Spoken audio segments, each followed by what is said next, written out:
I listened to all of you, and it's great stuff. My my reflection is somehow we have no, we don't have to. We want to expand the reach of this knowledge, this philosophy that you're all espousing that makes a big difference. We must find a way to share that in a wider spectrum and field of users.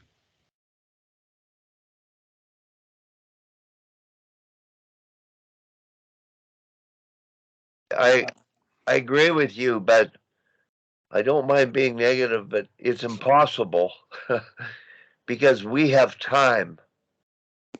We're full time employees or retired to ponder, to think, to share ideas, and the people in the trenches are too busy. They're caught up in the rat race. That's the reality. And how they make decisions. They administrate hockey organizations, and they all have good intentions. And I think that the ability to make change is very difficult. It requires leadership from the top down and the bottom up and the inside out. And I think I just enjoy to come on and talk to people who are like minded. It makes me appreciate that, okay, there's some people that understand the right way, that walk the talk. And I just wish it could make a bigger difference. But I've sort of run the gauntlet of trying to do this. And this is the last kick at the cat for me, trying to get the word out and get the word around. So just hopefully we get more young people on. Like I think Mike might be the youngest here that I are you know, doing like, that are getting it, and the coaches' side is getting it. But all we can do is keep trying to make a difference. I'm kind of looking at this the same way I'm looking at what's happening. Like I'm being asked here by the athletic director at the University of Ottawa to help her mount an effort uh, to reinvent the sports department. And like the same thing happens in organizational development where I do work too, and I'm working on a project right now in Pittsburgh. We want to involve or interest people that can speak on behalf of this good way of doing things for the good of the game. And like I'm thinking of Eli Wickenheiser, I'm thinking of Wayne Gretzky, I'm thinking of even Sidney Crosby, who's still playing. Those are people that somehow we want to interest into what is going on and what's being said, so that they can be supporters of an effort to go to an entity like Hockey Canada, which shouldn't be Hockey Canada, it should be something else, so that it changes, the paradigm is changed, so that they take on, like obviously us sitting here, it's never going to go very far. We want to involve people that can make a difference. And that's the challenge, is finding that channel to get in to those places.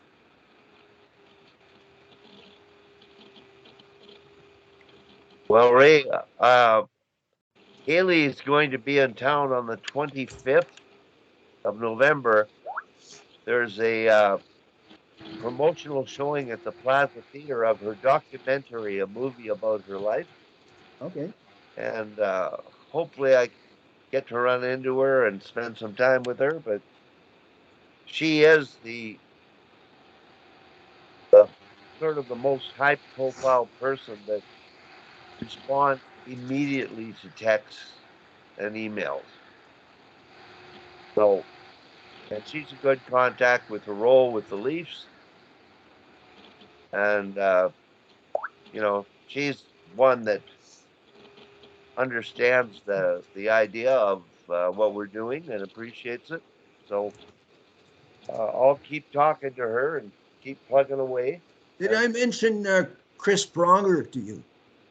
I saw him last night on TV, but Because I yeah. I don't know Chris Pronger, but I've watched his career, and I know what he's up to right now.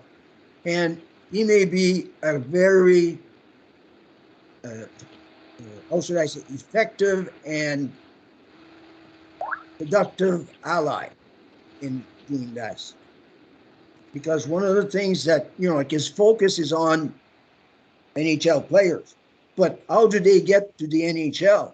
They go through the development journey, just like all players do. And I think that the end product of those that require significant help at the pro level, the product,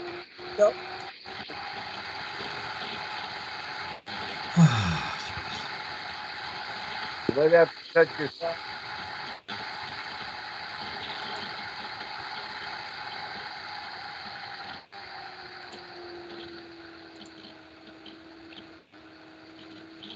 Yeah, did it again.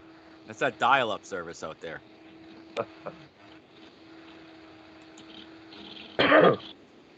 Well, Tim, we sort of run the gauntlet here in our usual diatribes.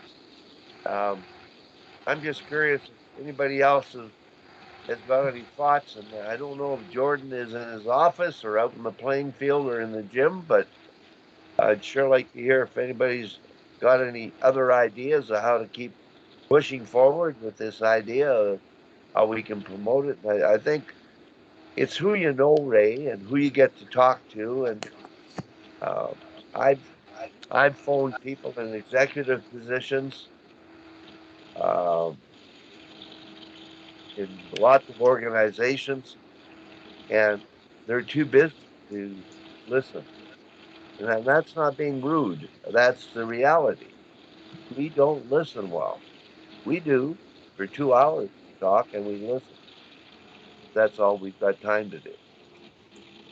And they're caught up in the rat race. Dan referred to it.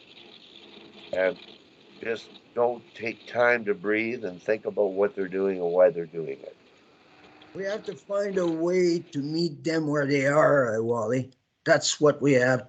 We have to get creative on where we catch up with them, so that they don't use that excuse of no time. How can you meet them where they are? Well, that's what we have to define through brainstorming. And I'm sure that if we sat down and thought about a strategy, like I know people that are connected. So somehow if we develop a strategy where, like we have somebody like Haley supporting the effort. We have somebody like Sidney Crosby supporting the effort. We have somebody like Chris Pronger supporting the effort. They will listen. I'll bet you they will listen. Well, there's only one person who might be able to initiate those contacts and create that kind of a conversation, possibly with us as a group initially, and editing that and using it. But yeah, there are people that, I don't know if you mentioned Gretzky, that would be certainly say the right things. I don't know. I never met him. I've listened to him a lot. I watched him. I lived in Edmonton for 8 years, and I watched him play. And I sensed that could be like, for him, a legacy. He would be very interested in doing something like that because it would leave a legacy. Yeah. Not money, but a way of doing that, like, I can't help but use your words, for the good of the game. Yeah. Because, Wayne Gretzky, his life was hockey. Yep. And, you know, like I'm going to kind of search the field on how to get to him. I'd like to meet him face to face and talk to him about this. If I get in front of him, I know he's going to get on. I'm telling you. Well, I know that Hilly can set up a meeting or have a conversation with him, and I'm not sure how that would go, but I think we've got something to work on moving forward here. I'm not worried about how it would go. I think that we have to find the words that help him put some 15 minutes aside to have a face-to-face discussion. And as far as I'm concerned, that will be the kicker.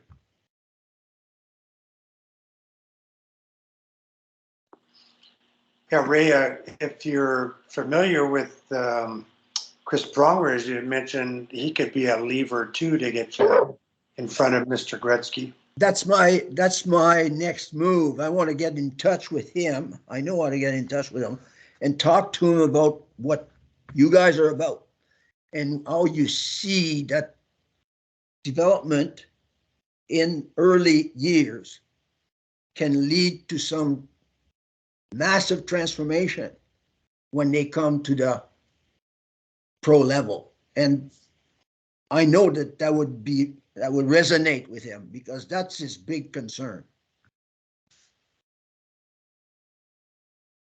I heard him in an interview and he said, you know, I was in the NHL for 21 years and, you know, like he's been awarded and all that kind of stuff. And he says, it's not everybody that gets the privilege that I've had. And he said, I see too much negative stuff about hockey players because he knows the field and he wants to do something about it.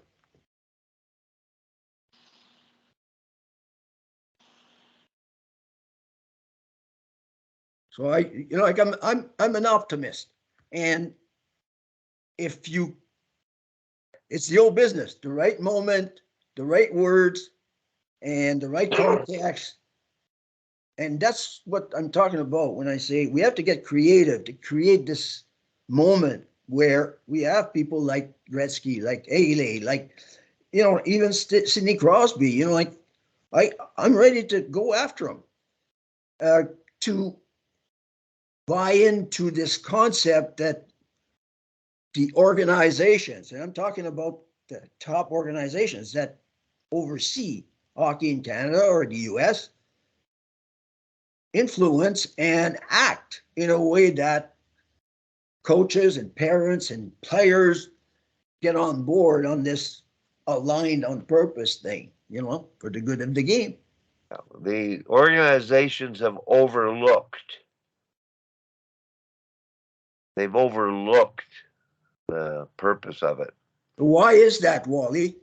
Well, I think it's the rat race. It's quite simple. It's Money. yeah. Well, Money. Yeah, we all work for a living. We have to make ends meet, and it's nice. Oh, but, you know, like sponsors. That's the reality, you know. And sponsors are the key.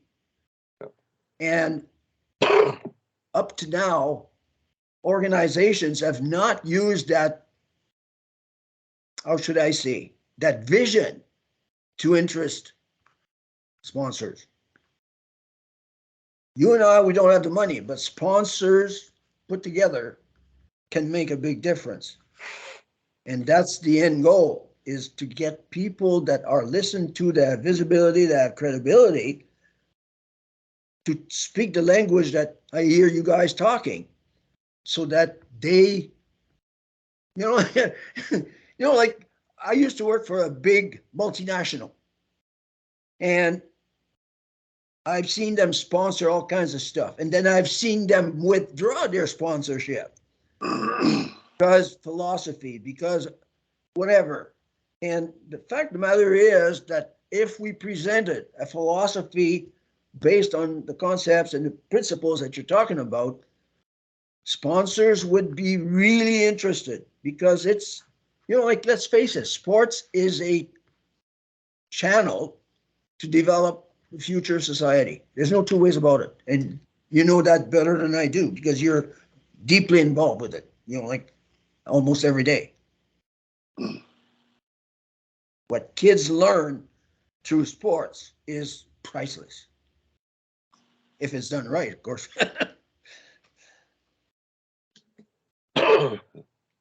They will survive in spite of us. Well, hopefully, Wally, if I'm assuming after talking to Kinger that he did apply for the Hockey Canada board. I hope he did. Yeah. But assuming he did, and hopefully he and my friend Jim Lawson get elected to be board members. That'll be a great couple of years for us to maybe make some progress sort of in this coaching philosophy area. Because if they can lead it from that position with the help, as Ray mentioned, if they can get Gretz on board and Sid on board and Haley and maybe somebody like Hillary Knight on the U.S. side, I think we'd be away to the races. It's still going to take a generation to change the whole attitude, but you got to start somewhere. So fingers crossed that Dave did apply, and fingers crossed he and Jim get on the board, and it would be great. And Ray, have you ever met Jim Lawson? He was your mic's off. He was the CEO of the CFL for 7 years until a couple of years ago, and he's a part owner with the Tiger Cats right now. Yeah, but I have not met him face to face. I know Okay. Bob Young. I know Bob Young, who is one of the owners. Yeah. So anyway, so Jim's he's probably the oldest, not the oldest age-wise, but the longest term friend I have. I've known him since I was 10 years old, and he's applied for the board at Hockey Canada, and he'd be fabulous because he's a hockey guy, but he's not a hockey guy. So Have you talked to him about this stuff? oh yeah, he's aware of sort of what we do, and Because not intimately, but he's aware of what we do. we can send him on a mission, you see, like give him a reason, like a very specific reason. In marketing, they call it niche. And if Lawson or Jim, is it? Jim, yeah. Kind of took that as his niche argument for being on the board. And then he spreads it, like that would kind of enhance his support, his opportunity to be a member. Yeah, and as I've said before, and everybody on the call has heard me say before, the time is right for sort of a ground shift in coaching philosophy. It's not a hockey problem; it's a societal problem, and Hockey Canada can be the driver of like the whole mission statement thing, the whole developmental approach by coaches at the minor level. It's the time is right for that kind of change, and so